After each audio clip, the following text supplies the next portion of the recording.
All right. Hey, everyone. Welcome to the last week of Beginner Track. So glad you can make it this week. Really appreciate your guys' ongoing participation over these 7 weeks. And yeah, this is the finale of all we're doing. So we'll be going to logistic regression today. And so yeah, it'll be pretty awesome to implement it from scratch. So that'll be awesome. But first, we have a quick message from ACM AI projects. And so admin will be getting a quick message from projects about and stuff. Go ahead and. Yep. Hello, everyone. So as Nikhil said, I'm from ACM AI Projects. And so for everyone who's stuck all the way here to week 9, then it's clear to me that you all are extremely committed and definitely have some passion for AI. And we are here to help support that passion. And so what we have, if you haven't heard already, is these past 2 quarters, we've been running a projects track for people so that beginner track and advanced track do a really good job of going over like the basic fundamentals of machine learning and introducing you to some project-based learning. And we offer the projects track. We offer the projects at the end of that for anyone who's interested in really like hammering home the practical applications portion of machine learning. And so what we're hoping is we're hoping to offer the projects track this fall if enough people show interest. And so if you would potentially be interested in doing projects, we ask that you fill out this interest form. And this isn't binding in any way. And all it is just telling us that you might be potentially interested in doing projects. And if there are enough people, we're going to hold an info session at the start of summer that goes over our expectations. But as a quick TLDR, what we're hoping is that for everyone to go over advanced track by the end of the summer so that you'll have the background necessary to complete projects. And if you have any questions, I highly recommend that you read the FAQ here. And so just a quick word on why exactly you should join projects, besides the fact that it'll really like solidify the fundamentals of machine learning and being able to apply it. We also think that it's just we think it's also very interesting because you get to tackle real world problems. So for example, groups in the past 2 quarters have been able to do a project that help identify diseases in cost of leaves, which is like a key food resource in many countries. And there's also a project that people are able to work on this quarter, which involves for conservation projects, which involves like tracking specific whales and identifying them based just off of their whale tail. And so you can think of face identification, except with whales and their tails, which is like super dope. And so those are the type of things that you get to try out if you join projects. And so before I head out, does anyone have any questions?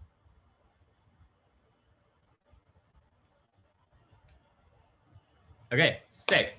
So if you're interested at all, again, I highly encourage you to fill out the interest form. It's not binding anyway, and I hope to see people at the info session this summer. All right, enjoy beginner track. Awesome. Thanks, admin. Yeah, I would definitely recommend checking out projects and seeing if you're interested in it, because there's some really interesting projects going on. And so I would really recommend it if you want to try applying the ML stuff that you've learned in this quarter, as well as like on your own if you have, to some cool projects. And so, yeah, if you want to they want advanced track as well, but we have recordings from previous quarters on the Discord if you're not already on that. And so feel free to look at those recordings as well if you are interested in joining projects. All right, awesome. With that out of the way, let's move on to today's content. And so, like I said earlier, we're going to be implementing a logistic regression model. And I forgot to add, this is actually a recent addition and a multi-class. Yeah, it's like one of those like, but wait, there's more things. Yeah, so let's go.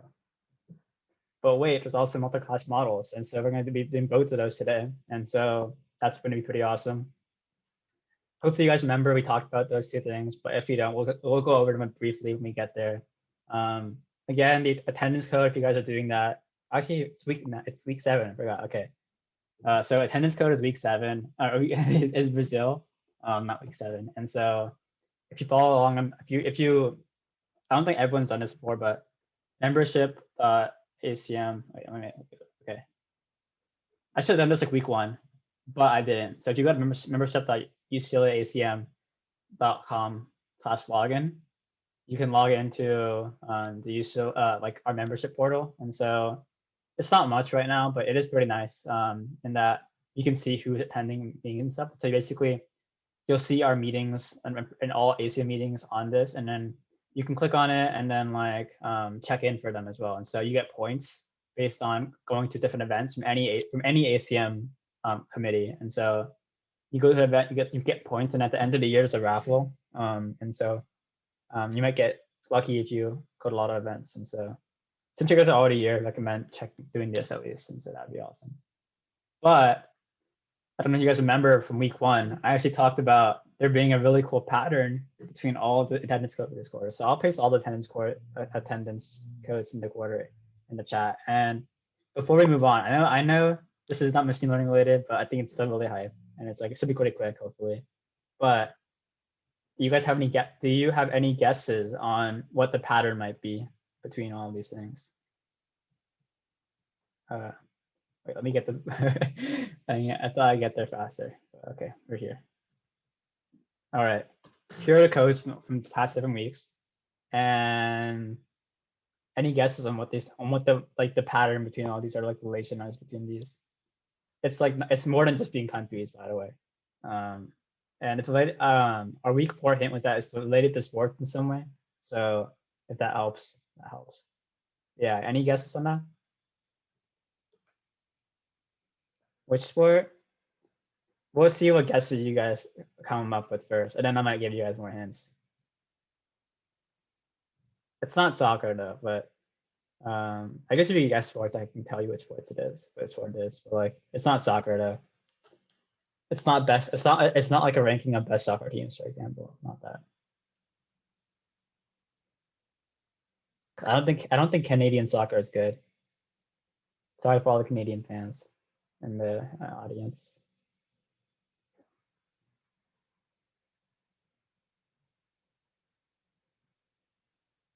Yeah, it took Jensen a long time to guess it. Yeah, Canadian soccer. Yeah, soccer teams. Yeah. It is a pretty major sport in the US, I would say that. So it's not soccer for that reason.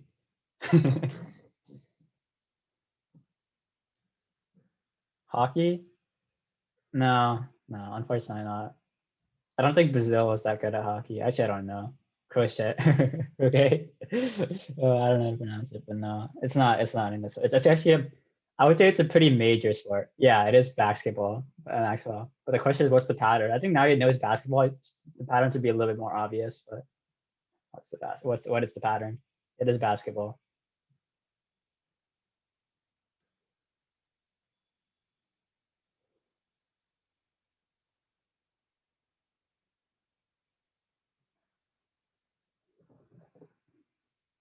Also, it's pronounced crochet, right? Is it crochet? I think it's crochet. It's one of those French words. Yeah, it's basketball. It's more related to the NBA, but the NBA is basketball, Jensen. What are you talking about? Is it like where players are from? Yeah. Is that enough? Is that close enough, Jensen? Did I give it to them, or is that something we got more from that?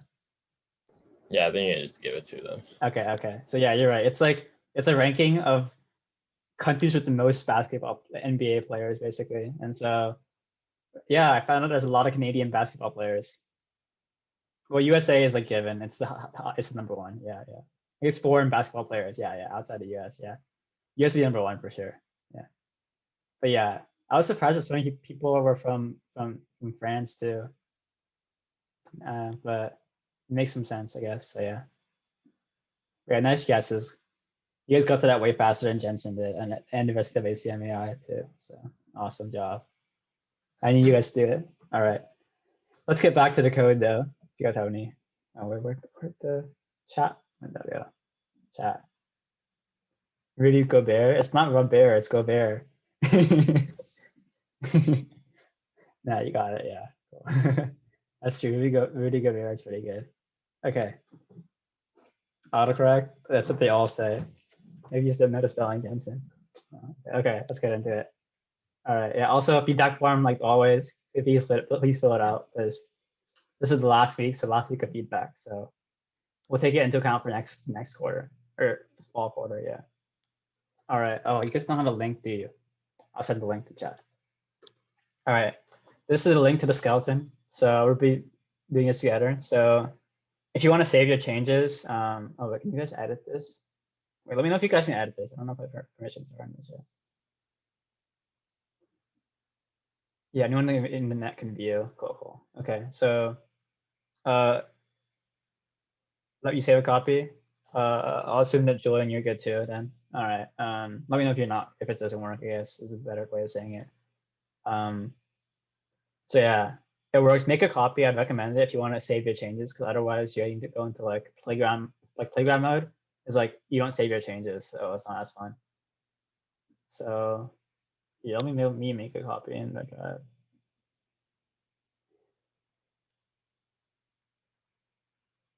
Yeah, cool. All right, so first things first, we're gonna do some imports, and so imports are probably all of our favorite things to code. And so the main things to notice are, so Matplotlib is like our plotting library. We went over it last week, but this is really useful for plotting, like plotting graphs. NumPy is our classic NumPy for arrays. Pandas is our data frames library. So that means it's going to be like a two-dimensional like data frame of like data, as well as it's going to help us with fixing any data that's like missing. For example, like Jensen went over it with the fill NA and those type of things. It'll help with that. Then we have two sklearn imports. One of them is called train test split. I think by now it's all of you or yours favorite functions by now, because you use it so many times. So yeah, it splits data. And accuracy score, it just tells you, like, given two sets of data, how close they are together. So like accuracy. Everyone cool with that? Those are just imports though, so hopefully that makes sense. Yeah. But these are pretty big libraries in machine learning: Matplotlib, NumPy, Pandas, and sklearn, or scikit-learn, sklearn. They're probably really big ones, or like one of the bigger ones, or four of the bigger ones in machine learning. All right, with that in hand, let's move on to the next thing. So setting the random seed. So this just controls our randomness. So every time you run like a random thing, it always result in the same data basically. And so this just allows us like technically, like if you're training this for like a real model, you might not want a seed, but for our case, we want reproducible results, and so we're having a seed in this case. So yeah, so that's a seed, and then this code right here, it's creating our data for our data set. And so if y'all can see that this function called numpy.random.normal, you can look at what it does actually. Oh, it's not helpful. Let's go. Okay. But the main thing, it's really long, but I'll save you guys time in that. Basically, it's looking at a mean and another mean, and also a number of data points with normal distribution, basically. So hopefully you all know what normal distribution looks like. If not, look up a picture of it. It's pretty normal. Very funny. But yeah. Basically, these locations are the center points of the normal distributions that we're looking from. And so that's what our data is. And then we're combining them together to create a combined data set of like both. So basically, this data is centered around 3, this data is centered around 5. And we're combining it for this, and we're combining it for 6 and 7 as well. So this is just like creating data for our purposes. So that's all it is. And then we're creating our like X test and Y test, basically, as you can think about it that way. And so we're creating our original X's, and then we're also and our targets as well. And so X original, Y original, they're both length 200 because they're two, like each of them has 2 times of this. So 200. And we're setting a good chunk of Y original to be 1, like half would be 1 and half would be 0. So this will be half and half data split. And then what we do here is that half of our data is gonna be this stuff, and half of our data is gonna be this stuff, basically. That's how it works, I guess.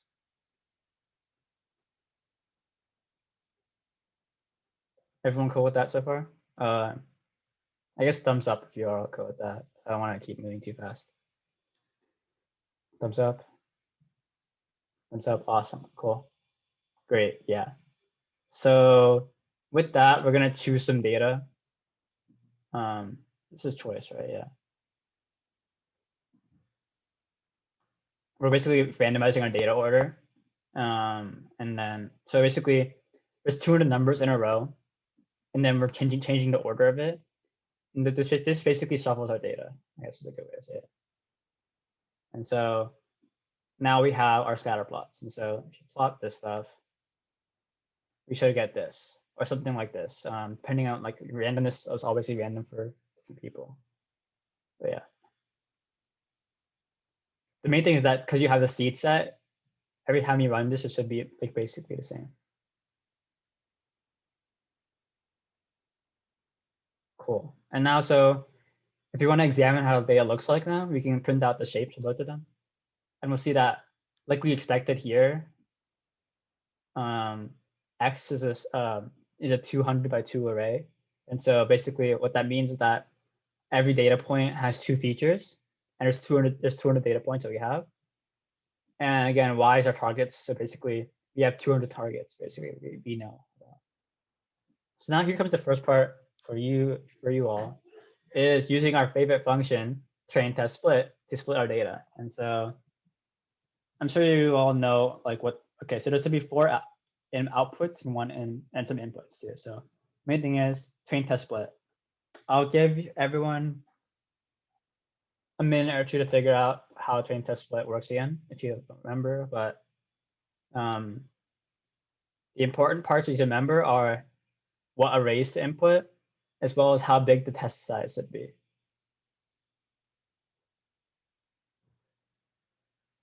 And yeah, check chat right now because Jensen posted the scikit-learn documentation. So if you don't remember and you want to, like, this is a little bit awkward to read sometimes. So if you don't want to read it like this, check out this as well. It has some examples as well if you want some examples. And this is actually really helpful. I recommend you looking at the examples. So that's nice. But with that, yeah, whenever any of you have an idea, just post it in chat, or if you want to say it, but yeah, post it in chat, and we can talk it through. Or if you have any questions, also that also works. Oh wow, nice. That was fast. It was less than a minute. I should have expected very, very fast. Very unclear on the test size and random state. We'll go over it. But yeah, you're mostly right. Yeah. So I guess you are right. Yeah. Do we need the random state? We'll go over that right now, Join. Yeah. Technically, no, but it depends on if you want to shuffle your data the same way. We'll go into that. But first things first is that you got the outputs, right? So basically, we're splitting our X and Y into 2 parts each. So we have X train X test, Y train Y test. Yeah, I like your test size. I always do 0.2 usually. It's a pretty good test size, I think. So that means that our test data set is going to be 1/5 of the data set. And then random state is 9. And so maybe the docs will tell us. Oh, it's not telling us, but I'll let the docs inform you guys its choice of doing this. And so when you read this right here, it says basically that it's the seed again. So it's like the random number generator seed. And so the main thing that this impacts, I'm pretty sure, is that it impacts the shuffle method. And so this will ensure that whenever you shuffle the data, it'll shuffle in like the same manner if you have the same state, every time. So in our case, we don't really care. So you can either do random state on or off. It doesn't matter. Both ways work perfectly fine. This is just more of a preference of, do you want to be able to get the same splits every time? And so if you're actually wanting to train a model like on different data sets, for example, or on the same data multiple times, you probably wouldn't want a random state to be on because you want to split your data in different ways over time. But in this case, we're just testing it. We're just making a model for fun, and we're just training it for like a little bit of time. So both ways work, but generally random state isn't used super much. Yeah. Seed earlier, I could see that too. I don't. Does the seed also impact scikit-learn methods? I'm guessing it probably does. Yeah. Because there's input.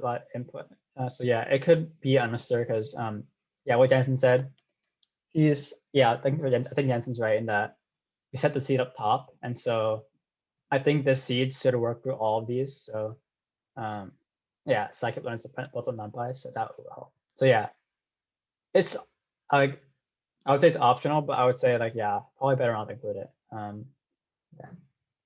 Yeah. I'm not actually sure what will happen if you have two different like Maxwell just said have a random state of 9 and a random state of 0. I'm guessing it's just like a little bit. It just like doesn't do much, but I think it would just override it. yeah, that makes sense. Yeah, so it would make like if you include random state, no matter what, your data will like it doesn't hurt basically. It doesn't help. Like yeah, there's no impact really. So hopefully that made sense. But yeah, you all are right. Oh, I entered. Yeah, it's another seed, and so yeah, what Jensen said is that scikit-learn is built from NumPy, so you're inputting these arrays, which are NumPy arrays, and then you're outputting these NumPy arrays as well. And so because the NumPy seed is already the NumPy seed is already set, so these arrays will also follow the same NumPy seed. But if you set the random state up here as well, inside and train test split, it'll override it likely. Yeah, it's a different seed. Yeah. So yeah, it's another seed. So yeah. All right, so we reached the big chunk of the code now for logistic regression. So hopefully you all remember most of it, but the big thing is that it's like a linear regression, but we're applying our sigmoid function to it, which is sigma. And so that gets our results between 0 and 1. And so as a result, because our data is between 0 and 1 as an output, we have a different loss function called binary cross entropy. So that looks like this over all data points. Oh, nice, John. And so that's that.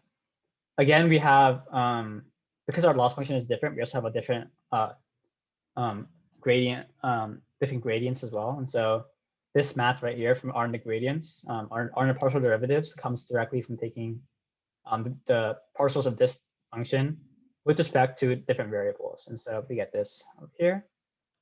And then like you guys are all familiar with, we have our update functions, which basically take our existing weights and biases and update them by our partial derivatives times an alpha, which is the learning rate. And so I should probably with that was the beginning, but n is number of samples, f is number of features. And so as a result, our data that can be input is going to be n data points of f features. So it's going to be an n by f array. Likewise, y will be just n data points, so it'll be just like y, like n by an n like a n length array. And as a result, because we only have we only have two classes, and so as a result, our weights is also only an f array, and again, bias is a scalar in this case, and it's learning rate is as well. Any questions on logistic regression or any comments or things like that?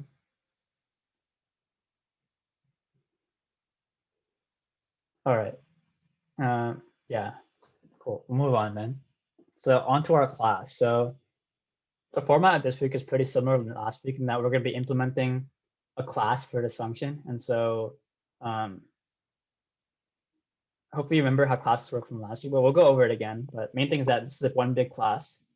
A lot of classes have initial init methods, basically, which allow them to which run on creation of a class. And so what this does is that it takes in a number of epochs. So epochs are like how many times we train on our data.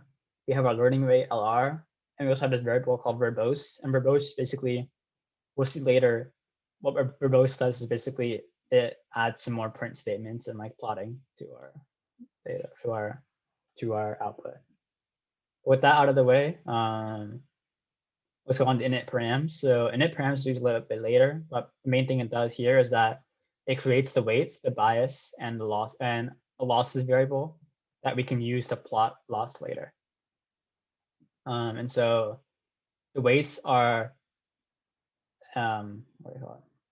we saw earlier the weights are an f length array, and so similarly, because the data is of shape n by f, we take the second shape of that to be f, and so that's how we got our size right here. And bias is just a number, so that's why we get numpy.random.ran. So yeah. So now here comes the first part for you all, is that our first part of this class is implementing the activation function. So this is the sigmoid function. Did we write it down here? No, we didn't. But we can just write it down. Let's talk about it real quick. But the sigmoid function, if you guys don't remember, is basically, here, let me fill up a picture, I guess. Best.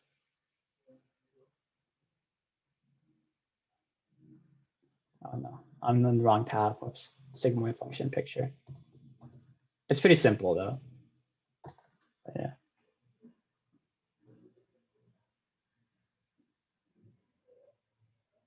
What? No. Yeah. I don't like the way it looks though. Yours looks the best. Okay. So no, it became smaller. That sucks. All right. Hopefully you all can see this, but maybe I was copied it. Oh no, I can't be. Okay. Main thing is that it's 1 over. Yeah. Okay, Julian has it. So yeah, you guys already know. I don't know why it took so long. Yeah, cool. You guys know what it is, so that's pretty awesome. But yeah, that's the sigmoid function. Your task is now to implement it. Remember that you're being passed in a vector of length n, and so you need to return a vector from activations of length n as well, but such that the whole function is like activated. So like after apply sigmoid to z and set up the activations is your goal. And remember that there's some pretty helpful NumPy functions that you can use to help with sigmoid. Yeah, I'll give everyone like 2 minutes or so to think about this, and yeah, write it down in chat if you have the like an idea. Sit down.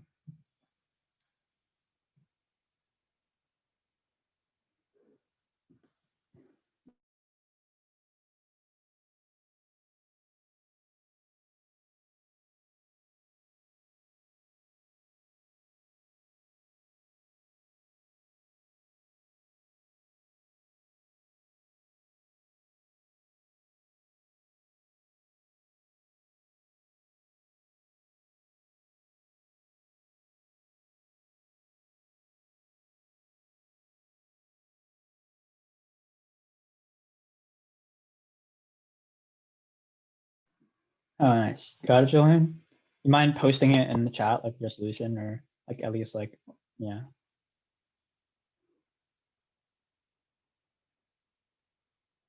That way we can all like look at it and like go over it. Cool, cool. NumPy.e, negative z. All right. So let's think about that right there. So 1 over 1 plus, so you said NumPy.e. So this is a float to the power of, I guess, negative z. So I guess like looking at the like the code, like at the or negative z. This. Oh, okay. Wait, Jensen, do you know if this applies to the whole vector? It might actually. I'm not sure. That was my only concern about Pretty this. sure it does. You It can does? also Okay. use numpy.exp. Okay, cool. If it I does, think then that that's definitely great. works. Yeah, okay. So in that case, it works. It just definitely works. So yeah, my one concern might have been that it, like, because it's numpy.e to the power of a vector, but I'm guessing that a numpy behind the scenes will deal with that. So I think this works. You can also do numpy.exp if you want that as well. But I think your solution also works, Julian. So you're good with that. Yeah, thanks for volunteering that. Appreciate it. It works. You use a vector. Cool. Awesome. Yeah. So both ways work. Awesome. Yeah. So you can do either numpy.exp negative z, or you can do numpy.e to the power of negative z. Both ways work. So that's cool to learn. I didn't know that myself. So cool. All right. So that's our activation function. It applies the Sigmoid function to our like it has like it's an implementation of the Sigmoid function. So now with that in mind, let's go into predict. And so predict, if you'll remember, basically applies our hypothesis or like returns our hypothesis function. And so what that would be is that it would be applying sigmoid to the product of x and w and then adding the bias. And so we already have the sigmoid part here for you. So the main part actually is just implementing the stuff inside sigmoid. So that's x times w plus b. And so I'll give you all a minute to think about that. Remember that x and w are vectors. So you can't just use a multiply sign like an asterisk. So remember that. Yeah. There's many ways to multiply two vectors. Okay, yeah, Maxwell's got it. All right. So Maxwell said predictions is equal to x. I'll just copy it. That's smart. Maxwell's done the work, and now I can copy it in.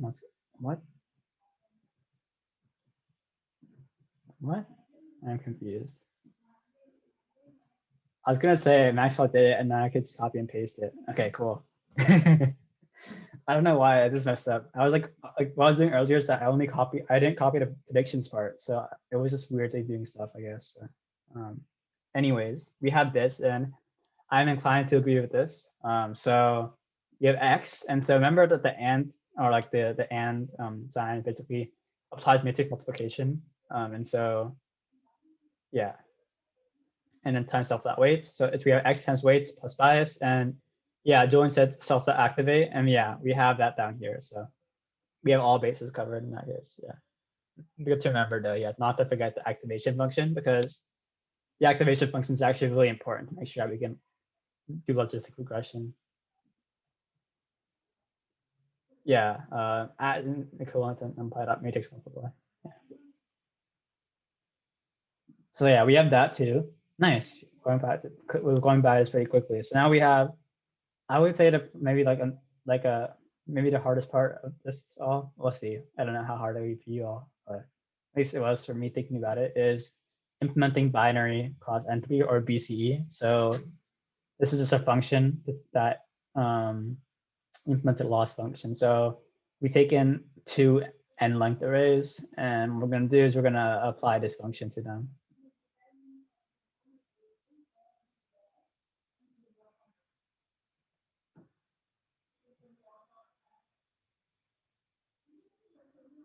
Yeah. Again, I'll give everyone like a minute or two, or so we can talk about this again.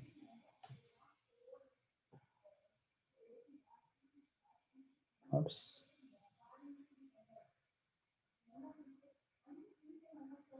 We'll scroll up to the loss function.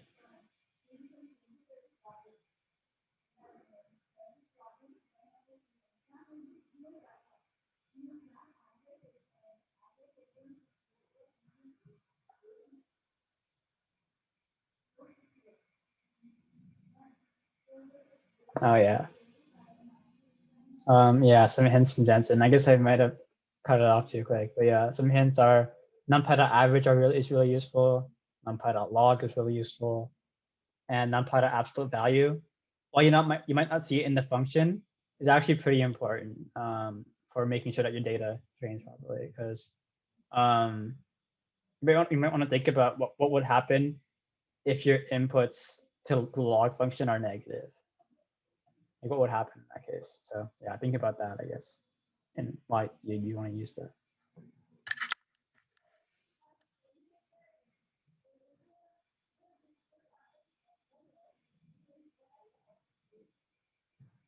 Yeah, if you have any questions, I guess this is probably, I think, one of the harder parts. If you have any questions or anything, feel free to ask.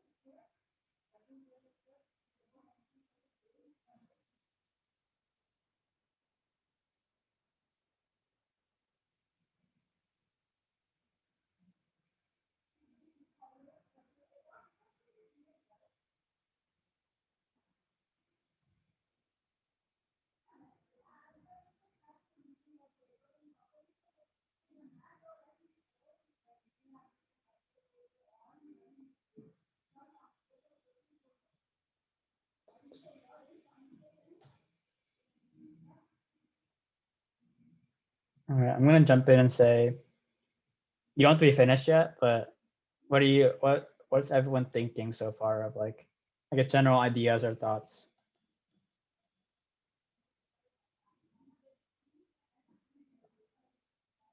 And it can be like a guess or anything. Yeah, it's like whatever you're thinking. Oh, nice. A whole function. Thanks very much, Jordan. I'll take that.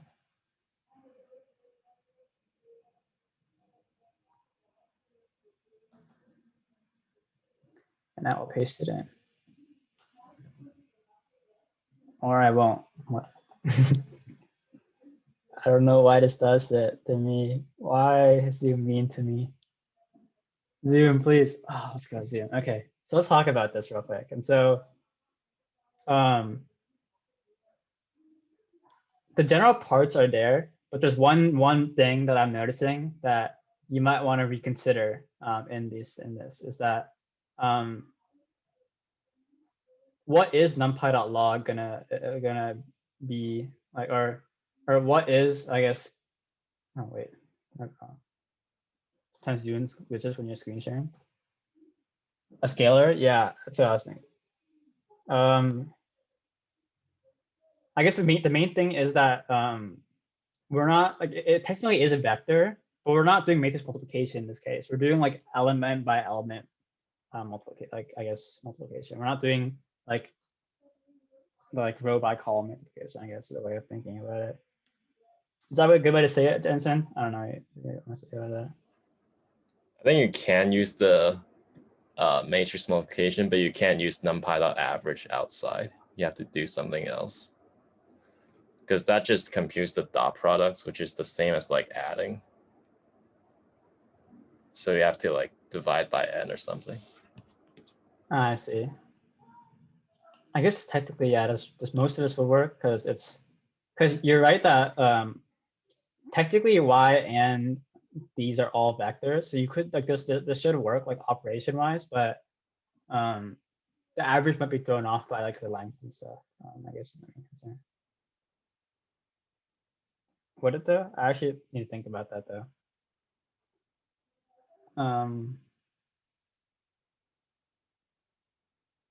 So I think this just computes like the sum, because like after you take the dot products, you get like a vector of length 1. This product, yeah, it's supposed to be length of 1. So it doesn't actually divide by n. Yeah, yeah. So this is I think it's pretty close to the correct answer. n by 1 times 1 by n gives you 1 by 1 plus a 1 by 1 again. So you get 2 scalars. You add them together, you get 1 scalar. You average that. It's like an average of one number is like a number. So it's like the main difference is that because of this, you're not actually taking the average with respect to like the initial length vector. I guess it would, like, yeah, there's like a different way to say what Jensen said in case, yeah, like a different perspective on that. But the main thing is that I guess the ways to fix that are either to just divide, like instead of using numpy.average, you can just do, you can get rid of this and just say divide by like y shape of 0, I think should work. That works because this is going to be dividing by n. Or you can also do is you can just do numpy.average, and the way multiplication works in matrices or in vectors, I think matrices as well, it's just element by element multiplication. So as a result, y times whatever it is like the log of y hat. What that ends up being is that it's basically with the matrix multiply, this usually is like a scale, like a 1-by-1 scalar, but with just multiply, it's like element by element multiplication, and so you still end up with an n-by-1 or an n-by-0 or n length array. I guess that makes sense. So the difference is that like you still get the array at the end, so the average will still work. Does that make sense? I can explain it again too, if that's a question. But the original solution is really close. It's just this a small correction with what do you call it? With how average works, I guess. That makes sense. Cool. Yeah. So either way works. So you can either keep the ands and divide, or you can use average and use multiply. But both ways work. And so yeah, hats off for guiding this part, because this part I think is not the easiest to get originally. And yeah, NumPy absolute value has to be in here because yeah, we don't want to take a log of a negative value, because how does that work? So yeah, cool. Now that we have that, let's move on to taking gradients. And so gradients, how they work, we're going to take in our X data, so like our features data. We're taking in our target data, so like what the actual outputs are.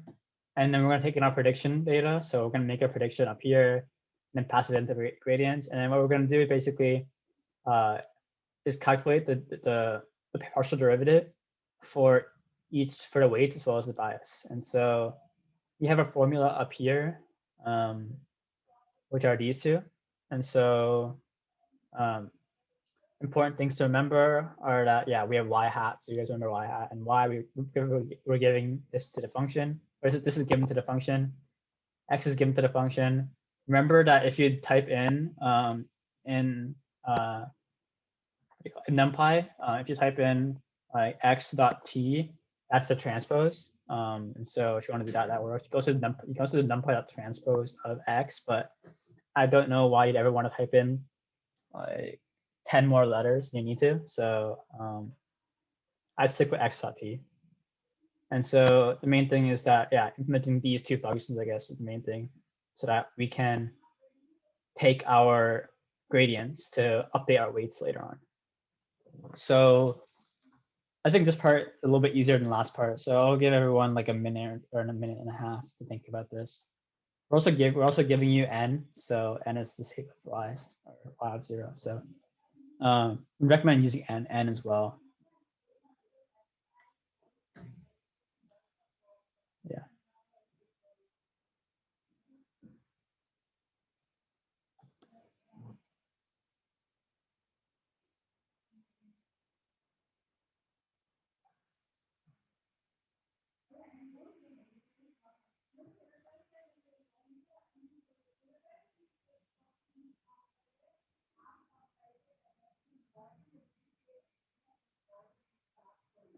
Is this using matrix multiplication again? Yeah, let's go over that. So first part, so we have x is our matrix, and so y hat minus y is going to be an n length array minus an n length array. So yeah, it's going to be matrix multiplication again, because we don't want to do element by element here, because we want I guess it's a scalar in this case. So yeah. Cool.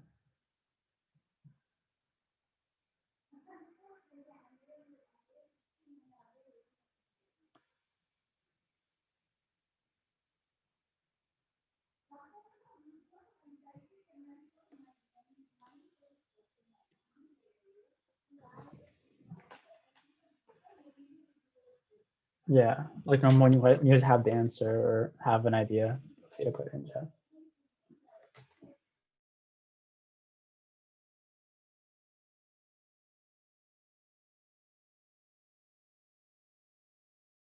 All right, I see a solution.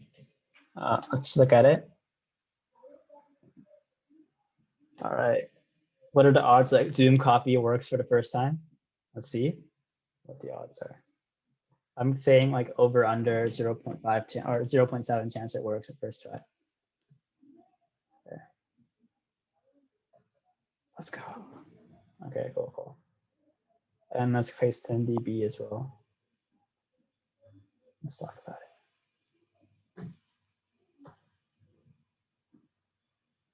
numpy.size.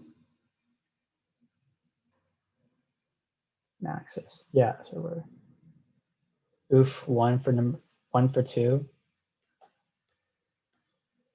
Oh wait, I didn't even notice. That's true. Nice catch. I didn't even notice we didn't mess up the copy. I was like, wait, why does it look so similar? But I didn't notice. Yeah, okay, cool. Great, yeah.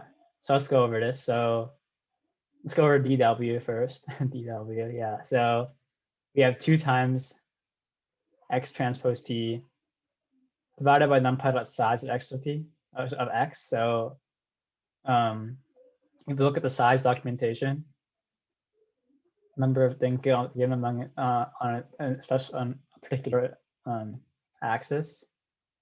I think by default it's total number of elements. So I'm gonna just ask if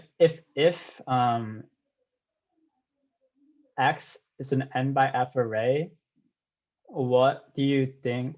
Or I think it kind of yeah. If x is an n by f array, what will be the output of numpy.size of x?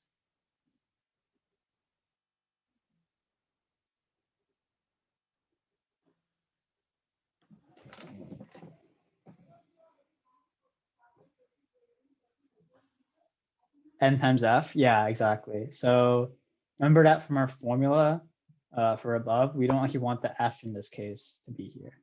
So I recommend just using our n right here. So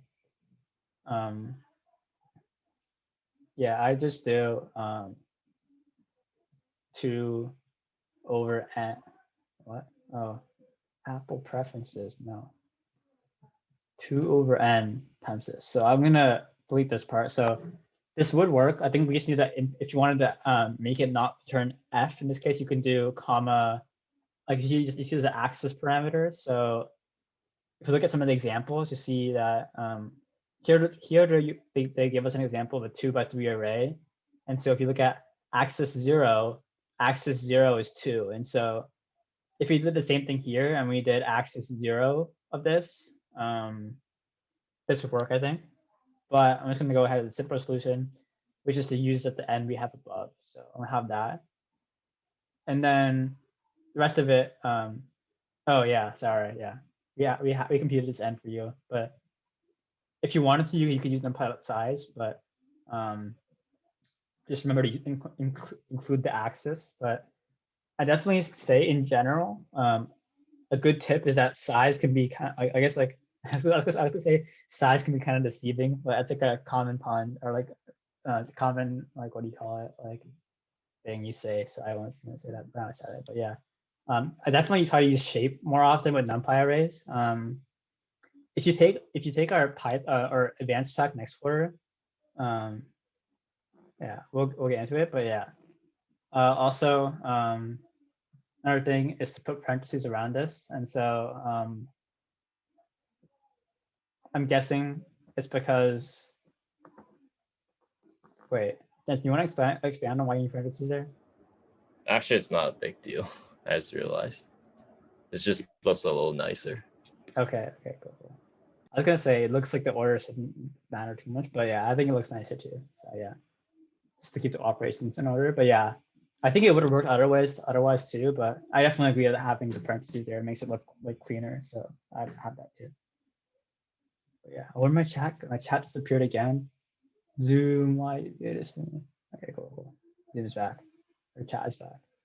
All right, so that's great. Yeah. So general thing. This is mostly right. We had it mostly right. It's like the size is like a bit deceiving. So with numpy arrays, I would say generally use shape because shape gives you like the 2 dimensions individually, and then you can index into the shape using parentheses or brackets. Sorry. So yeah, let's go on to db. And so db, if you saw us above, is just 2 over n times this subtraction sum over. And yeah, I like the idea where you went with this, Maxwell, is that yeah, taking the average of that. So basically, this will do y minus y hat for all the i's. So it's all the i's, and then all we need to do is divide by n. But average does that for us too. So n's also divided by. So now all we have is multiply by 2, which is what's here as well. So this is actually correct. So yeah, great job with that one. And the first part was really good too, just like a minor correction. So yeah, great job with that. We have our gradients calculation function now. And so with that, we can move on to our biggest function, but not the most complicated. Don't worry about it. It's actually pretty similar to last week's function for fit, because the real truth is that you guys have already done most of the work for fit already. And so fit's the most important function of a model. It basically, yeah, it fits the model. So basically it tunes the parameters of the model to the training data. And so we're going to be passing in the training data as a n by f array. So basically n samples of f features. So yeah, and we're going to be passing in the targets, so like the actual results. And so that'll be n targets will be in there. And so what we're going to do is we're going to create our weights and biases. And so that was up here. We create our weights and biases. And then the big part comes here. So remember, we have a number of epochs. So basically how many times we're going to look at our data. It's not an important thing to think about is, what do we do to train a model? We have all of these functions up here, but what do we do actually? And so I'll give everyone like, this is like not too bad, but I'll give there's more lines of code to write. So give everyone like 3-4 minutes to think about it, and ask any questions if you have any questions. But hopefully, I think you should be able to use some of the functions that you wrote up here to help out with that.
Yeah, go ahead, try it out.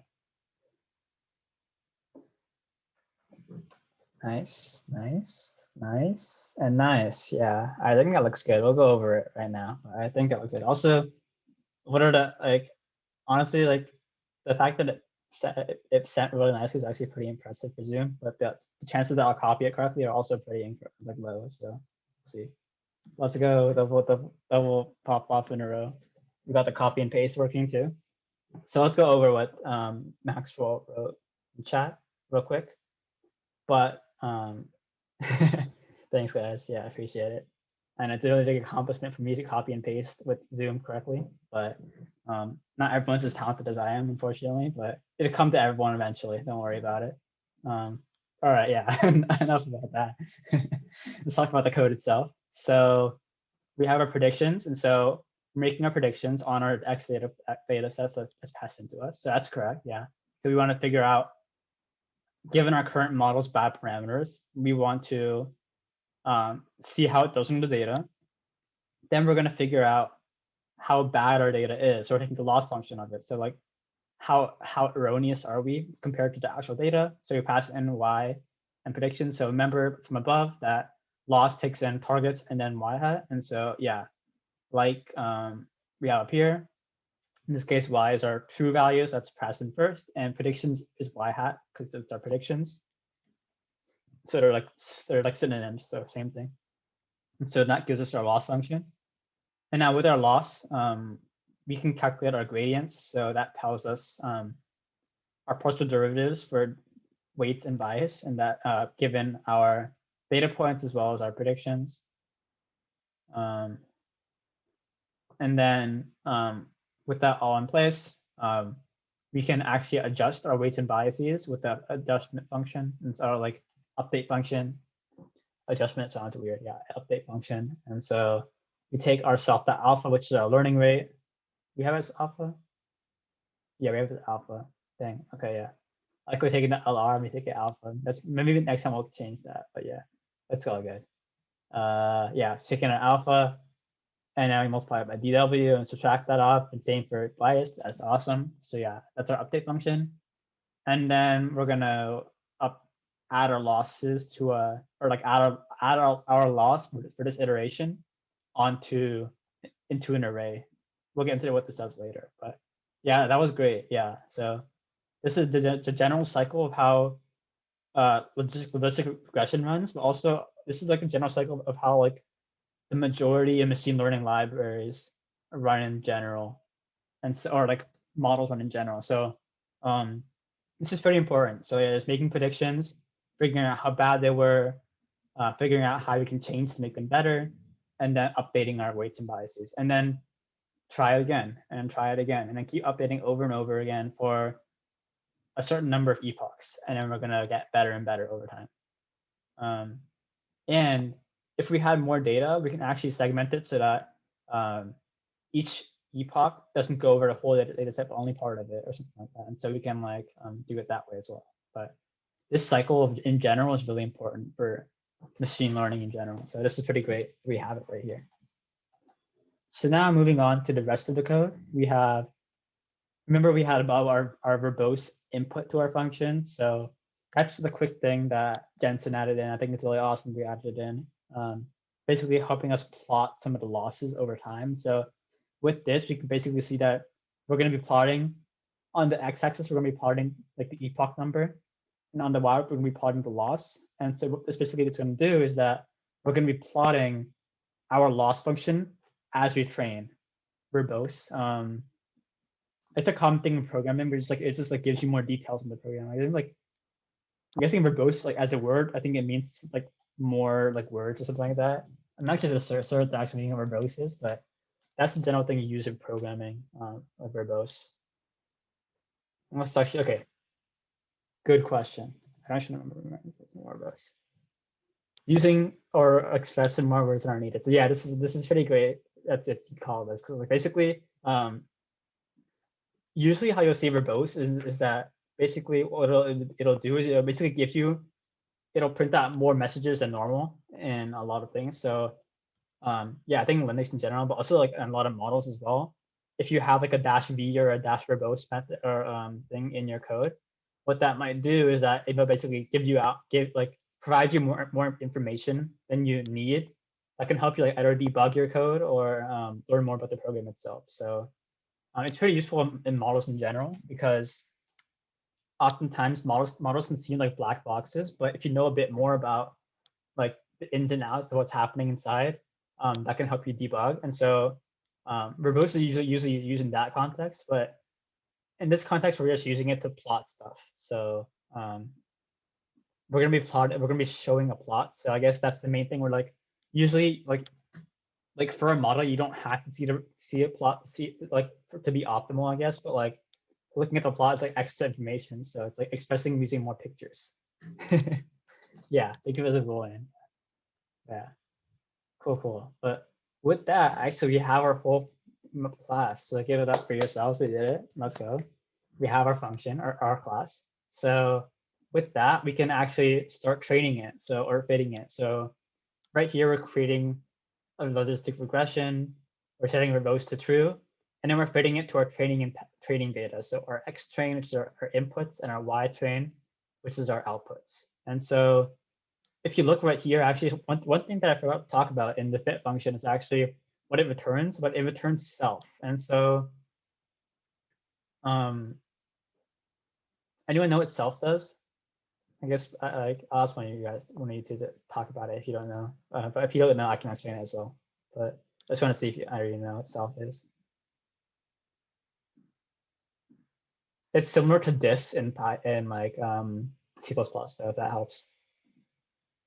First, an object itself. Yeah, exactly. So yeah, so basically self, or I guess in C++ and some other languages like Java as well, it's called this. So basically like what Maxwell said, is that it refers to the object itself. So when we create a logistic regression and then we return itself, we're returning the object created here. So I guess like in classes in general, you create an instance of a class, and then what this is like after the fit function, you return that instance. So now we have the whole class. We have this whole class instance in this one variable now. If that makes sense.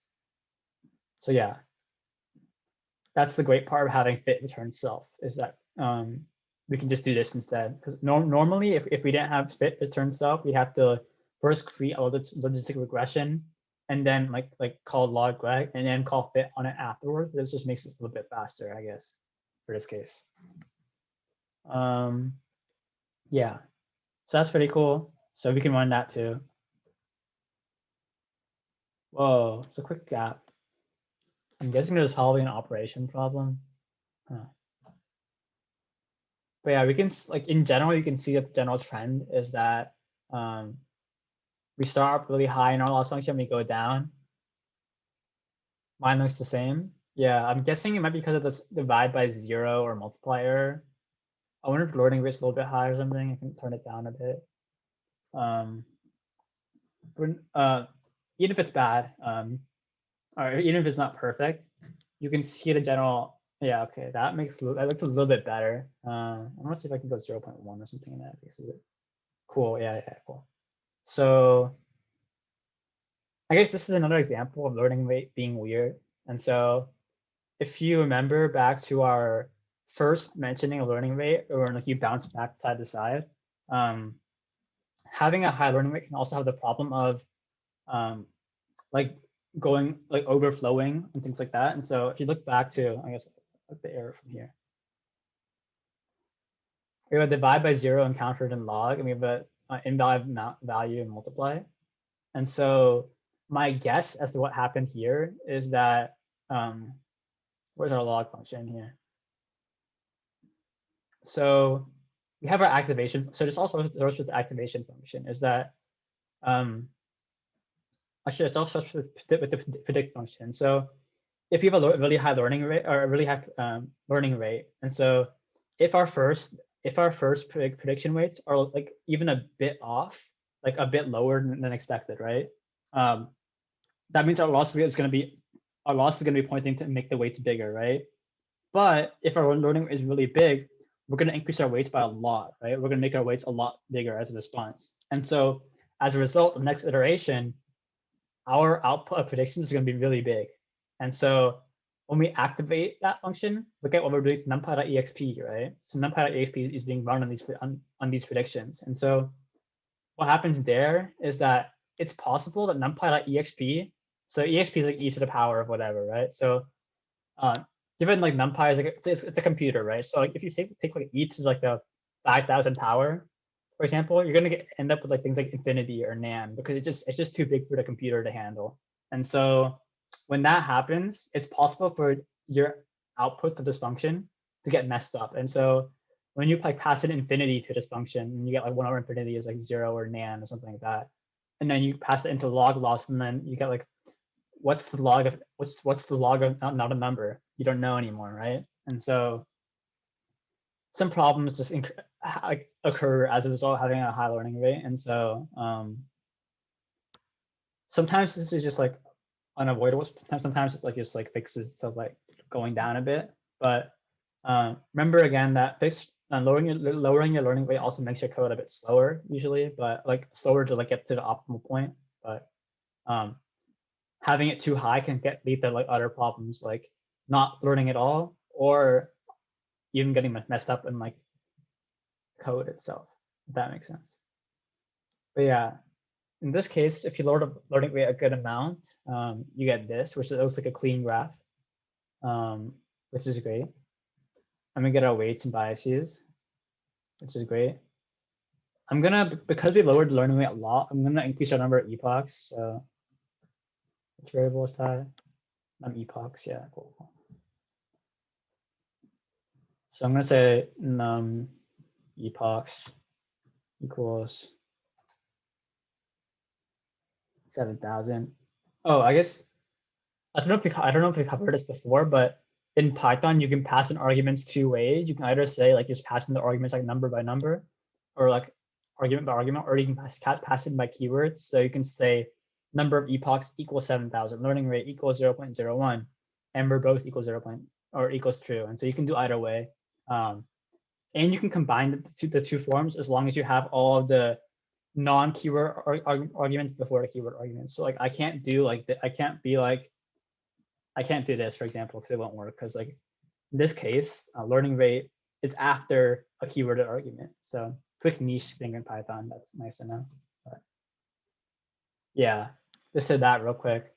I increased the number of epochs just because we lowered the learning rate. So we might not get to the absolute bottom by epoch 3000. So I changed it to 7,000 to get closer to the lower. And then with that, we print out our weights and biases. We get these values, which look kind of nice. So that's what this is what our model will use to predict things in the future. So yeah, I went through a lot right there. So any questions about that or any thoughts? If you're all good, just thumbs up or something. So I know you're going to.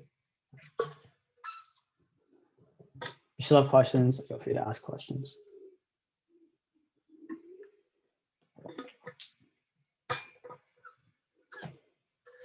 Thanks, Jensen. I appreciate you being thumbs up. No. I mean, it makes sense. You wrote the code, so it makes sense that you understand the whole thing. So, all right, cool. If you have any questions, though, ask them as we go along. But this is like the main code of the thing. So now that we have that, we can visualize the data, but also look at how well our model does on our test data set. So, or on everything, actually. We're actually going to look at everything first. So we're going to call prediction on everything. And then we're going to show, we're going to look at what it looks like as a result. And so, as you can see, actually, we don't actually use predictions yet. But we're scattering all our data, which we had before as well. And then we're going to check out, we're going to see from this example what our model predicts. Basically, what this means is that we have our predictions from above. And so as a result, if we go back to predict is going to return something with shape n by length array. And so as a result, what we can do is basically look at when is the prediction greater than 5 or less than 5, and then based on that we can figure out what to plot. So if it's less than 5, then we label those as blue ones or class 0. If it's greater than 0.5, we label it as class 1, if that makes sense. And the main thing here is that we're like this, you might be wondering what's the splicing going on right here, but this is just to account for the fact that like X is like 2-dimensional. So you just need to make sure that we look at second dimension only. But we run that, you'll see what our model predicts, and you can look at the differences here, and you see that the model isn't perfect, right? So like we can see like some points like over here that aren't marked, right? Or like some points like near the boundary of the two that aren't marked, right? Like these points are not marked, I don't think. And like these points up here are actually marked when they shouldn't be. But overall, it got the general pattern down, which is that bottom left is blue, top right is orange, if that makes sense. So it's generally pretty accurate. And what we can actually do is you can figure out our decision boundaries. So what that means, the decision boundary is basically the line that divides the two data points in the two data sets in general. And so what we do here is we plot our data again for class 1 and class 2. So this is like the actual classes, like class 1 and class 2, or class 0 and class 1. So this is not predictions anymore. This is like the actual data. And then given that we have our weights in our intercept. So remember that the way weights work is that it's weights dot inputs, right? And so if you only have 2 inputs, like an x and a y, looking at how slopes work, we have that if we divide like the x weight by the y weight, you get the slope, right? And a negative that, I guess, so that makes sense. Because like in general, it would be x weight times x plus y weight times y is whatever, plus bias is like the output, right? But rearranging that, you get the slope of the slope intercept form is this, and similarly that the intercept is also this as well. The reason why they're negative is that you're moving it to the other side of the equation, I guess. That makes sense. And so these are those two equations. And so given that, we can actually plot the line that divides the two sets. And so as a result, what? That looks weird. Wait, change the values in numpy.a range. Oh, whoa, what the heck? Okay, yeah. Let's try to change it to be. Just try some like different values. Are you sure it's just not the? I'm gonna comment this out. No, is it not? All right, technical difficulty. Let's debug it. But I think you can try like 3 and 4. What's the Y limit on this? Or you can do the Y lim, yeah.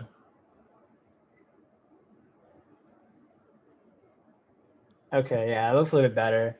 Couldn't get the exact same view, but I'm not sure what happened. I don't know, but it's just I'm sure Jensen knows what happened. But quick fix is just to change the Y limits to zoom in a bit more, so that helps it. But this is the line that our program generally uses, and so one thing you'll notice is that it's not perfect for line, and so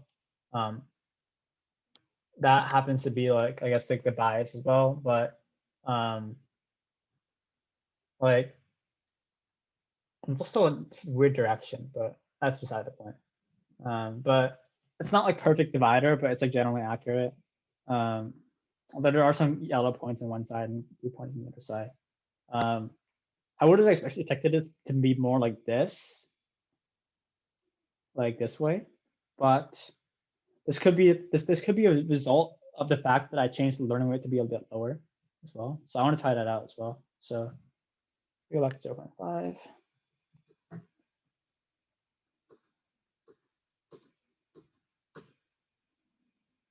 And yeah, you see a more like acceptable learning rate. And so I guess this is a good example of like looking at both sides of the coin here, and that having a low learning rate can help fix problems like this random stuff, like these spikes and all, where like you have like these spikes right here, like when like loss is going down and loss goes up randomly is because you're overshooting the loss curve.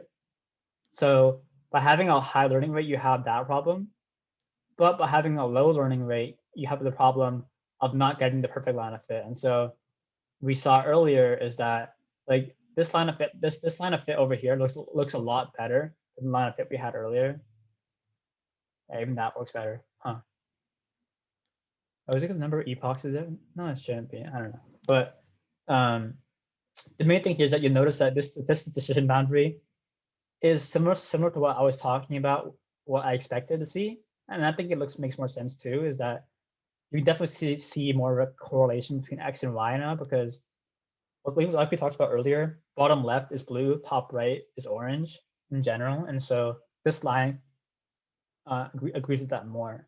And what I'm guessing is that over time, if we increase the number of epochs on the low level on 0.01, we increase it to like 10,000 or something, or like 15,000. Maybe it would have gotten there too. I'm not sure. But yeah, so they got there too. But you see the difference is that our 0.5 learning rate only needed 3,000 epochs to get there, but our 0.01 learning rate needed 15,000 epochs to get there. So it's a bit longer as well. So it's a trade-off again, but it's a pretty cool trade-off that you need to consider. So yeah, that's pretty cool. And so the final thing we're going to talk about for logistic regression before we get into multiclass is training and testing accuracy. So we're going to predict on both the testing and training set, and we're going to figure out what our accuracy is. And so I'll ask everyone, which accuracy do you expect to be higher and why? Would you expect it to be higher? Training accuracy or testing accuracy?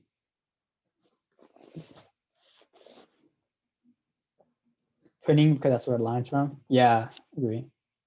So Yeah, we're getting our data. We're like training from the training data set, if that makes sense. Like we're updating our weights from the training data set. So we're modeling our function or our weights off the training data set. So as a result, we're gonna fit the training set more better, I guess, as a result. So Jensen talked about this last week, but in general, testing accuracy is what you're most concerned about, is like how good are you at looking at data you've never seen before.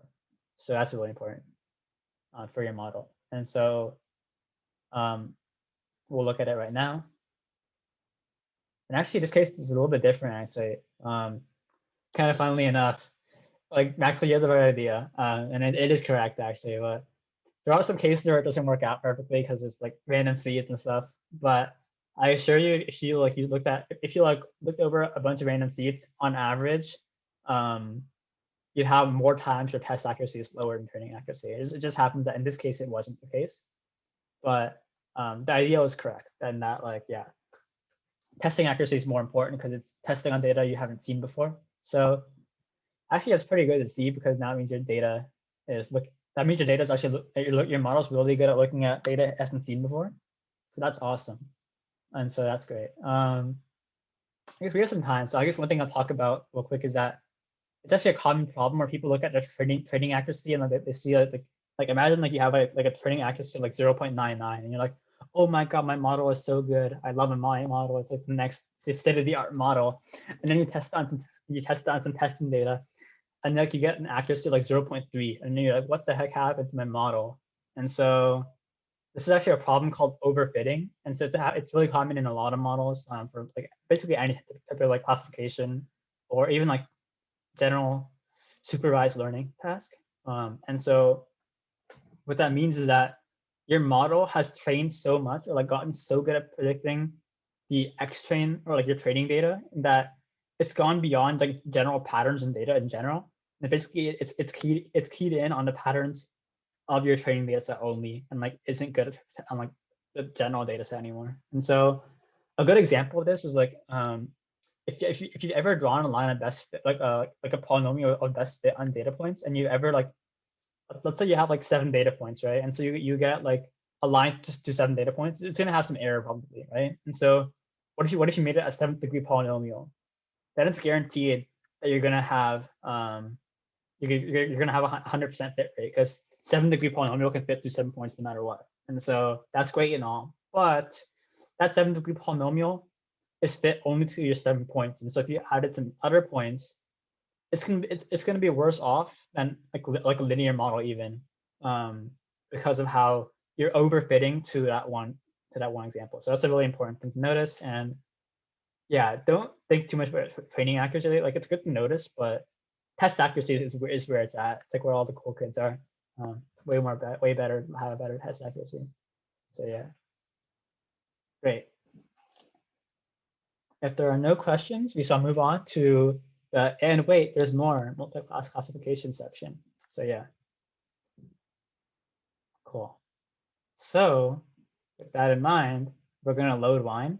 So no drinks here, but we're loading a data set called the wine data set. And so this data set, in essence, what it's gonna be doing is it's a bunch of data on like different qualities of wines. Like I don't know how wines work, but there's 13 wine features and there's 3 classes of wines. And so our goal is to, given 13 features, classify our given wine into one of these 3 classes. So that's awesome. So our first goal is to load wine. So we have a function called load wine.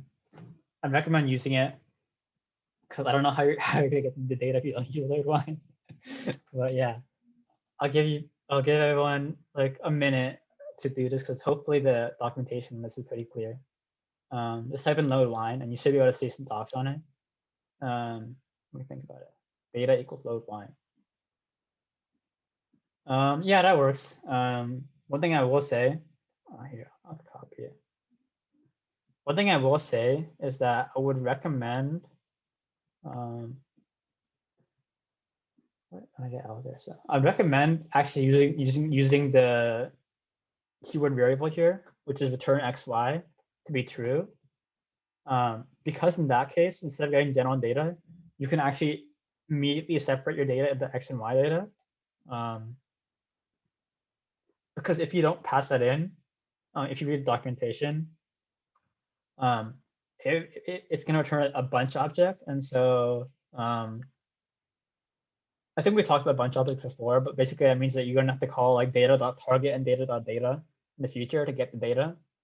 So like if you just did like this is false or this is not anything, and then data, to get like X and Y, you need to be like X equals data.data and like Y equals data.target, something like that to get stuff.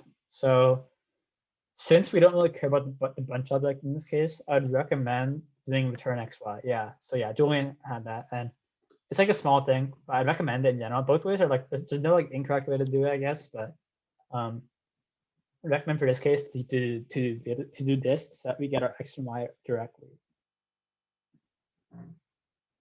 Cool. So with that, we're gonna. This is a quick thing that I added in. Basically, so I said that there's going to be 13 features, but I'm gonna cut it down to 12 features because I don't like 13 feature, and it's like a little bit weird and buggy with the code. I'll explain later, but for now we're gonna cut down one of the features, so we only have 12 features. And so what we end up with is that we have 178 samples, which is x.shape of 0, and they have 12 attributes. So x is a 178 by 12 array, and y is a 178 length array. And the classes are 0, 1, and 2. Cool. And so with that, we're gonna okay. So if we don't have to remember this data. If you print out y, print out y. You'll see that y is actually like just a simple array of ones and zeros. And if you remember from our loss function, we actually want to have a one-hot encoding of our vectors, and so our output vectors as well. And so the way that works is that even though currently we have all of like each of these zeros and ones and twos represents like one classification, like one wine bottle. But what we want is that we want a one-hot encoding of each of these. So basically, if this is 0, we want a vector of like 3 with the first element, or the first element is 1.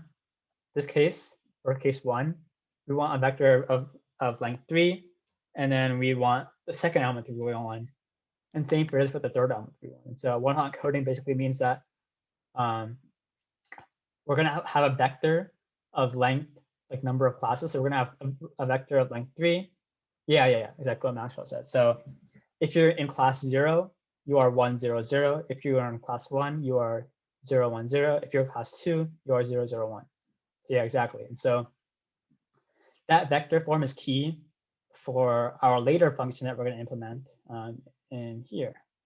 Or yeah, for loss function. So yeah, cool. But this is the general idea of this code, is that we're going to be changing our data to be in a one-hot encoding format. So this 0 is going to become a vector 1, 0, 0. And so that's what we're going to do right here. So number of classes is numpy.unique.size. So you notice that I use .size in this case. And so I could use .shape 0, but .size is quicker in this case because it's a one-dimensional array. So that's why I use size. Shape is generally advised though for number of samples. And I'm creating a new data set.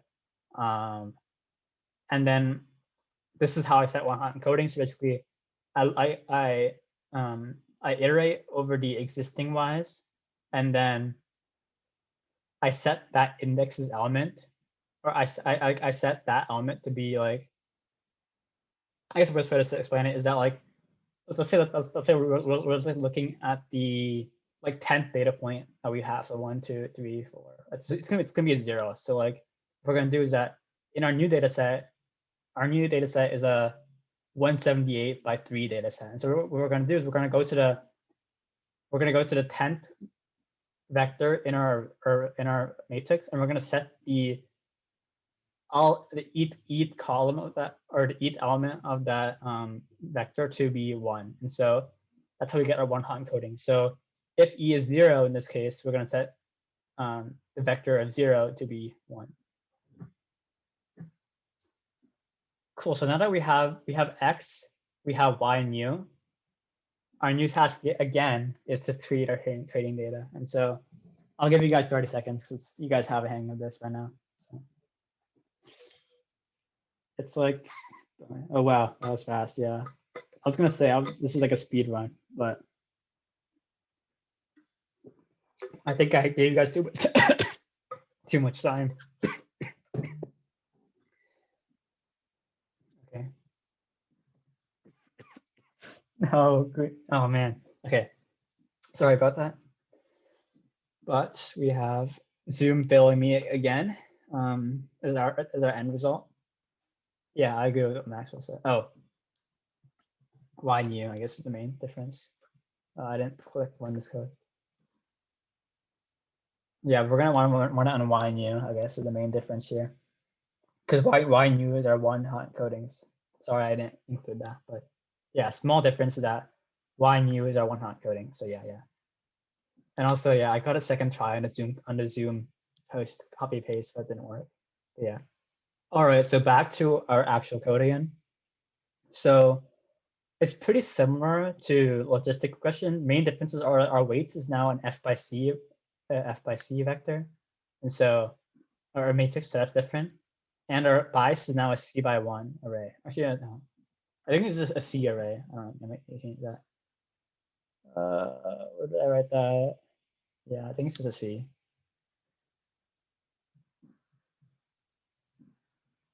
I think it's just that.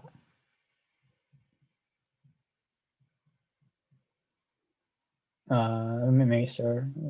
Yeah, it is. Okay, cool. All right. Okay, back to the code though. Again, we have X times W plus B, but we have a softmax this time. And so we'll go over softmax again. Instead of binary cross entropy, we have cross entropy in general. So it's a little bit different, but I think it's simpler, so that'll help you out. And these are both the same, so I won't bother going over them again. This is pretty similar. Main difference is that I've added a number of classes variable to be passed in. Again, initialize parameters, initializes weights and biases to be as given. And so now your first function, our first job is to, again, implement the activation function. And so softmax, if you all remember, is basically taking your input Z and raising it to the power of E, and then dividing it by the sum of that over the thing. And yeah, a good point that Jansen makes is that this class actually inherits inherits from our logistic regression class. So if you see a method that is in the old one but not in the new one, it's because it's already defined in logistic regression, so we don't have it. But yeah, I think you guys all remember softmax. So basically, it's like you raise the whole thing to the E and divide by the sum, I guess. So I'll give everyone like a minute or so to do this one. It's a bit, okay, it's a bit weird. So I'll probably have to suggest some changes, but don't take it in a sad way. Take it in like a, I made the same mistakes too, so don't worry about it way. But yeah.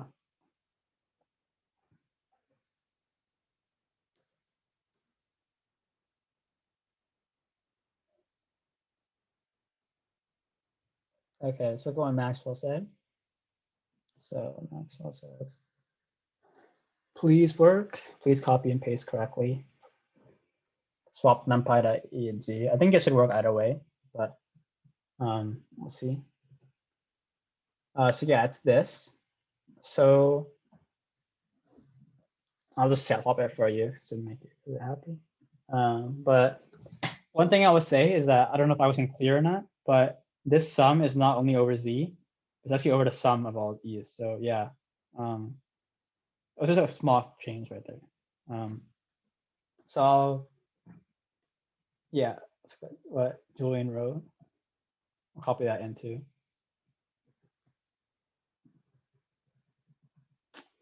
One for two every time. Yeah. When am I not going to be one for two? Okay, so same business from NumPy.exp to the exp. With this stuff, same thing here. Main difference is that we're taking the sum over expc. So that is correct.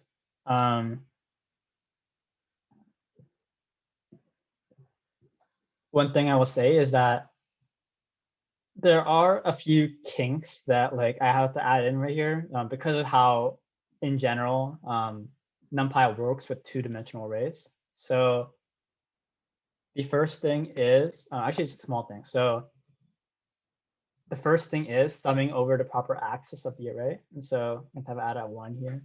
And so because of the fact that your input is an n by c array,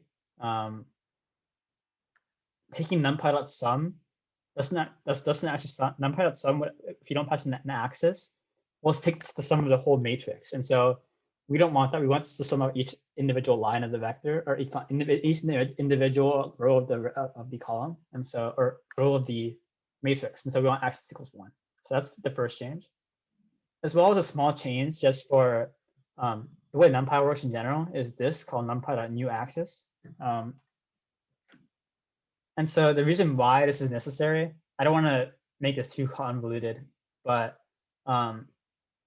it's basically based on how summation works, is that numpy.expz is just e to the power of z. And so this is an n by c array. NumPy.sum of this is going to be a c length array, so like a c comma nothing, like that, like a c comma this array. So that's what it's going to be like. If that makes sense. After we add the axis equals 1. So because of that, you can't actually directly divide element by element here. And so what this new axis does is basically it fills in the blank here. So NumPy.sum will be like a certain number of data points. Like so, let's say we pass like let's say that n is like 36, and so expz is going to be a 36 by 3 array, and so that's cool and all. But NumPy.sum of this is going to be a 36 or no, it's not n, it's n. Yeah, it's going to be a 36 comma vector, and so I guess the way NumPy works is that you can't like divide element by element and n by c by an n array, because like there's not enough elements, I guess is the way to think about it. So like if there's 36 times 3 elements, it doesn't know how to divide that by 36 elements. And so what this does basically, NumPy.newAxis is basically it tells NumPy we want to imply this c, this comma c in NumPy.sum. So basically we're gonna duplicate our value in the array c times so that we get the division properly for each row. So that might be a little bit complicated to think about, but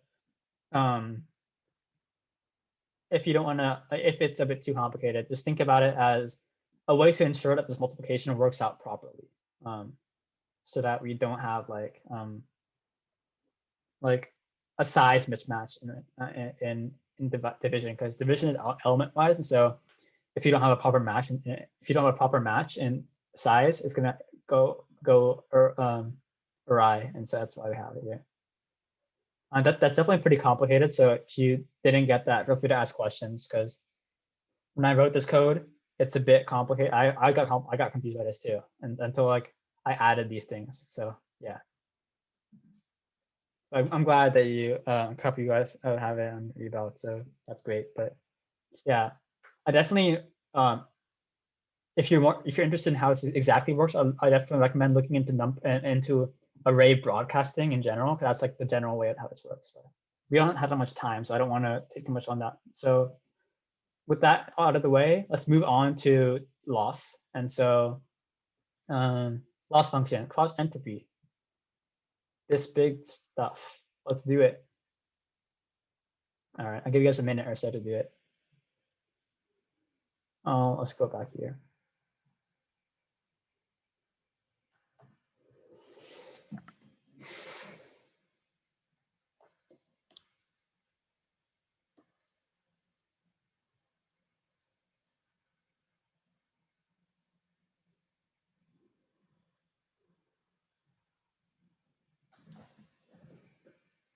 Let's look at it.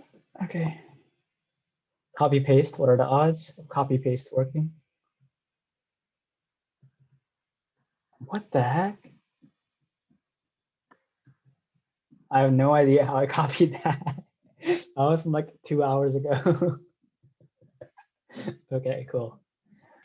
All right, so you're saying something with the dimension.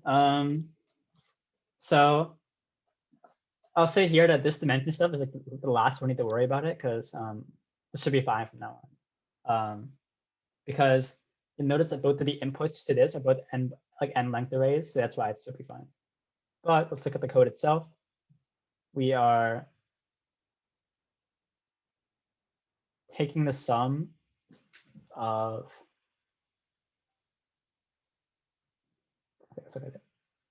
taking the average of a sum of these two things. And so we're adding these two. Important thing is that this is a product. Don't forget, this is a product, I guess is the main thing to talk about. So that's like the main change, I guess. Not a sum, unfortunately. But the idea is correct though. So what I will do is make a quick amend to this code and say, it's not a sum, it's a product. So let's do a product. Other than that, it's perfect. Oh, why did I delete that extra parentheses or that parenthesis? But yeah, now it's good. And so now we have numpy.average of y times the log of y hat. Numpy.average log times log of y hat. So because y and y hat are both n length arrays, this multiplication works properly. Why is it average if we don't divide by c?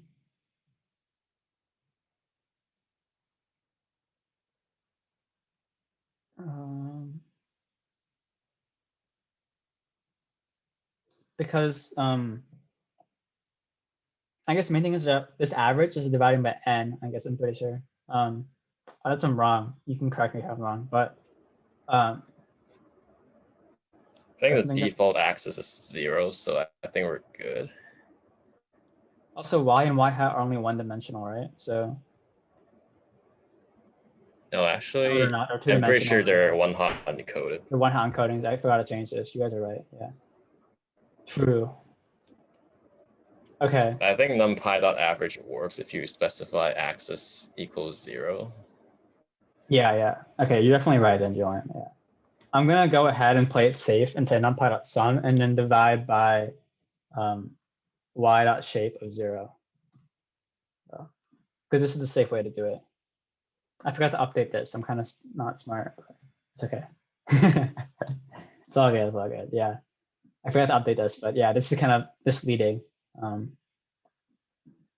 Because our targets are not one-dimensional, they're two-dimensional. This is the main thing. So yeah, you are right, Joanne, that like if I did average, it would take an average, it would divide by m times c. So you're definitely right there. Yeah, I didn't see that myself. So good catch, good catch. So I think like either you can do sum and divide by y.shape of 0, or you can do average and like Jensen said, put the axis in, put axis equals 0, and that should work as well. I'm gonna play it safe. I don't want to mess up so right now. So yeah, we'll go ahead and do that. And so last thing is calling test. And so because there's 3 classes, it's not just before we just checked. Where did we check it? We just checked is it greater than 0.5, and that's our prediction. But now we have 3 classes, and so we have to figure out what our actual output is. And so what I'd recommend you guys do for this class is basically get our predictions and then using a function called numpy.argmax to go from one hot encodings to class values. So like basically, if the one hot encoding was 100, you could get 0 from that. Or if the one hot encoding was 001, you get 2 from that. And so use numpy.argmax for that. And then from that, test accuracy with accuracy score. That's my recommendation for this program. And so that will allow us to test the data or test our model on a certain data set. I'll give everyone like a minute or two on that because actually we're almost done, but I don't want to take too long. Yeah, we're almost done. Wow.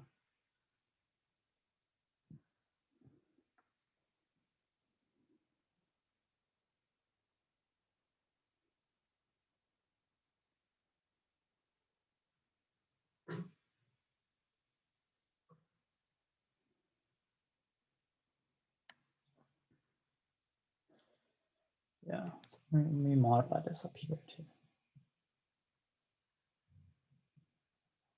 I see Maxwell has posted something in chat. I'll get to that in a second. I want to quickly correct this. Cool. All right, back to our copy. I see that Maxwell has predicted predictions. So we don't have it yet. We'll get it in a second. All right, let's go. Copy paste works. So this is actually just the start. So we have our predictions and we have our targets. And so now if we were to look at targets now, targets would be similar to how it was originally. So remember how originally targets was like this? It'll be back like this again now with argmax. With argmax will figure out, it'll go from one hot encoding to this.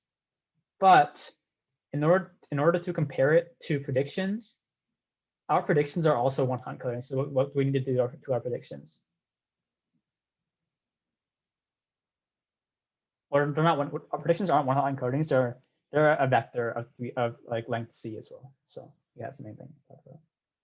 Yeah, argmax again. So you have to go like preds equals numpy dot argmax preds comma axis equals 1.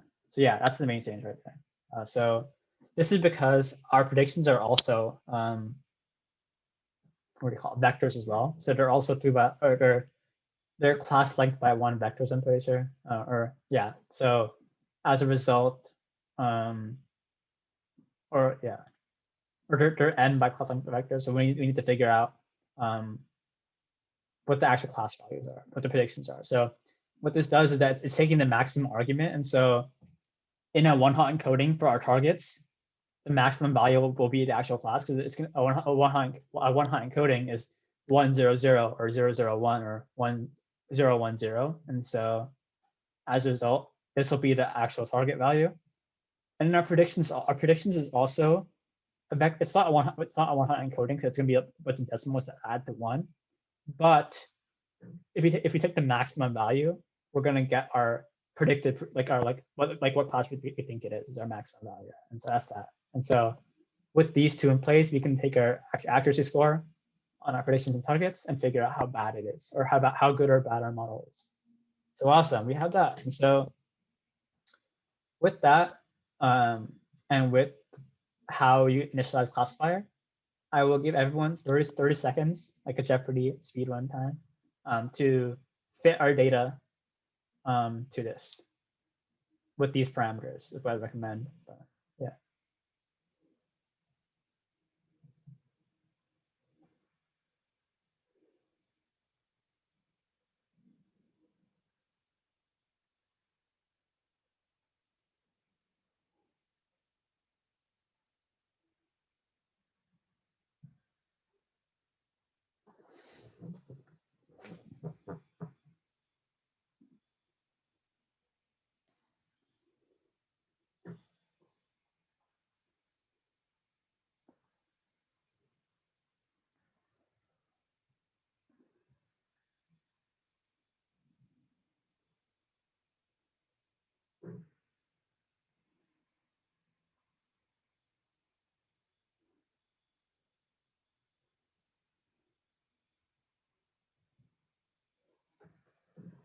All right.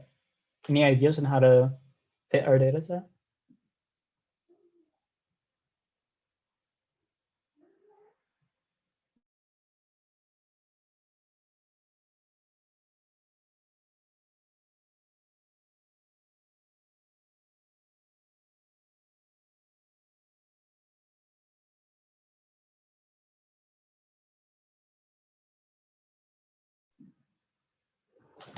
You tried this and it's not working. Yeah. So yeah, you need to fit in, pass an X string and Y string. Yeah. So this is the right idea though. So remember that I should stress this more because Denton mentioned it, but I should stress it as the person talking, is that classifier is a extension or like it's a super, or it's a extension, I guess. It's like it's like a subclass. Yeah, it's a subclass. I can think of sub. I can think of the word sub. Yeah, subclass of logistic regression. So by default, it inherits all the variables and like all the methods as well. So it would like, since even though we don't have an initialize, or even though we don't have a predict function or like a gradients function or like a fit function, it's taken over by default because of how inheritance works. And so this as well has a fit function as well by the same way. Also have verbose equals true because that's cool. I should have said this here.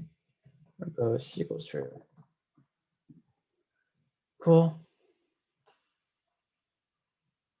What? I do it in the wrong order. Multiple values for number of epochs. Why? Got the same error. I did the num classes.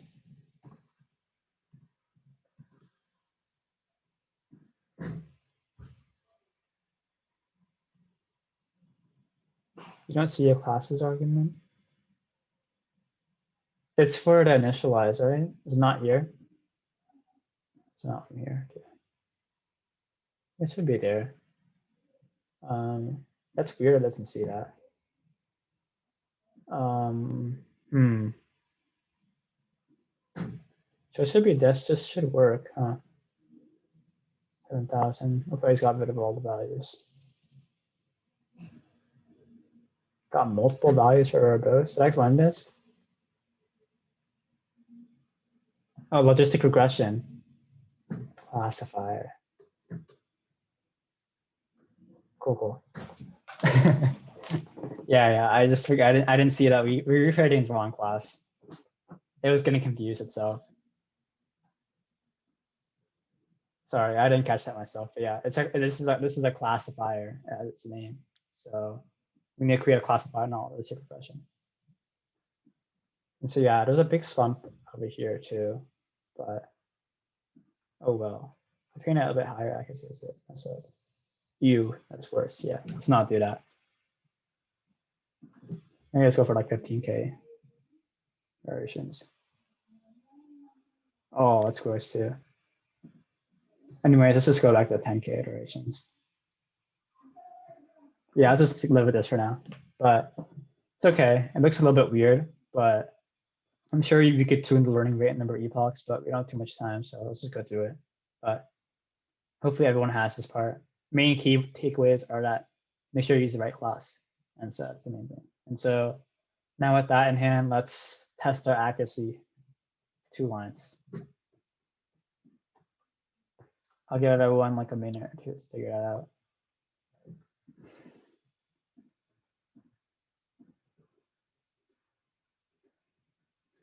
Two lines.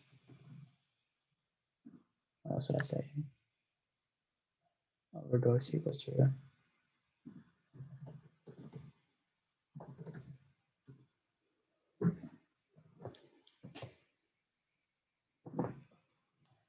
All right, any thoughts? We have a function for it, so it should help you out.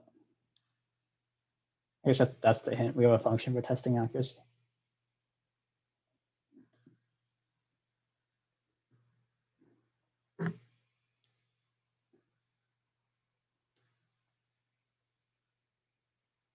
Yeah, we could do prediction. Remember, we have another function that we declared just for this purpose. Accuracy score. Yeah, we could do that too. But remember that we defined a function, that like a method ourselves that like we created that should do all of it for us. Like Like we wrote a couple lines of code for that, so that this will make it to make it simpler to test accuracy in this case. Loss will tell us like how off our data is, but we want to figure out our accuracy score on it. Like loss will tell us how much error our prediction has somewhere out, like to our target values. So let's go over functions we have, I guess. So we have initialize, which is like we can't call ourselves. Init Params, this is creates weights. We have activate, which calls the activation function. We have loss, which calculates loss, and we have test, which yeah, I'll leave test up there.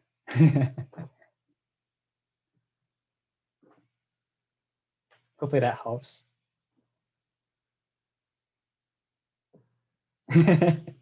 Yeah, definitely in it. I definitely agree. Yeah, use test. I agree with that. So let's print out. Yeah, we could have defined this function for logistic regression as well, but we just didn't do it that time around. So interesting. So yeah, let's print out our testing and training data. So it's a test or training accuracy.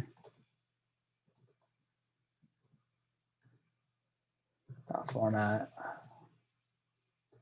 MCC dot test X train comma Y train. We can copy again. It's just a test accuracy X test Y test. Yay, let's go. Yeah, pretty high accuracies.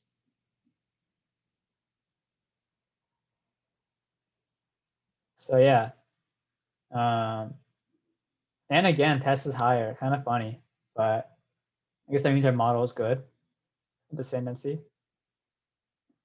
But yeah, this is really accurate, which is great to see for both classes. And so we can see that our model is actually pretty good now. Like it's like pretty good in this set of data. And so yeah, this seed is pretty overpowered that our data is so good. But yeah, this is a really good model. And so we'd be pretty happy with this data, with these results if we got them. But yeah, now we just implemented logistic regression and multi-class classification today. And so great job, everyone. It was really awesome. A lot of work put in.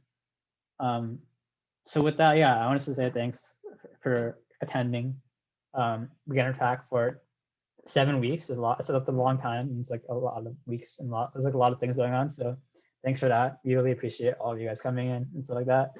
Again, fill out the feedback form because this is the last week. So we'll take it forward to next quarter.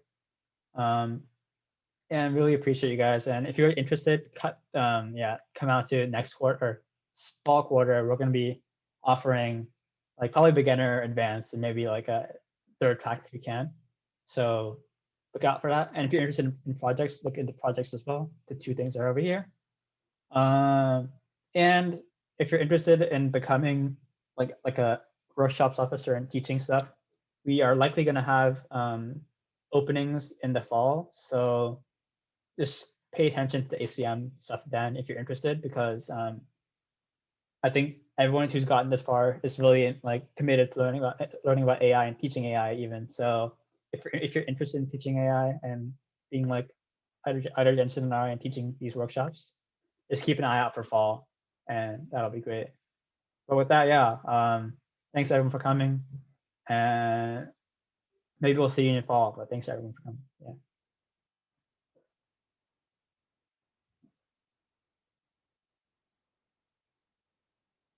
Thanks, Maxwell. Yeah, thank you. All right. Stop record too.